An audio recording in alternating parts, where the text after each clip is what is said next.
So here's a picture of the pool. We got a pool and spa combo. We're gonna walk the equipment. We notice we have a pretty elaborate equipment, self-cleaning pool. We got 2 filters, 2 pump sets, and we're showing you the floor heads here.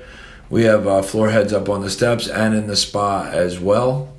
Here are the ones in the spa. Notice we have a bunch of delaminations in the spa that we're just highlighting here for you. Those were not leaking or anything. There was nothing wrong with those, but we're gonna rule out spa jets. We're going to rule out lights. We're going to rule out returns. We're going to listen to everything in this pool. Next, we're going to drop and drag over the main drain. Now we're going to drop and drag over the self-cleaning heads. We're going to listen to everyone. This is an autofill that's been capped off, so we're going to rule that out by listening. And here's the self-cleaning canister. And we found ourselves a leak in the seam of the self-cleaning canister. Next thing we're going to do is we're going to check to make sure that everything is not leaking. So we're going to keep going before we come back and show you our actual leak. Checking the equalizer. We're pointing back out that it is the cleaning canister. And we can see the crack, and you'll actually see the debris.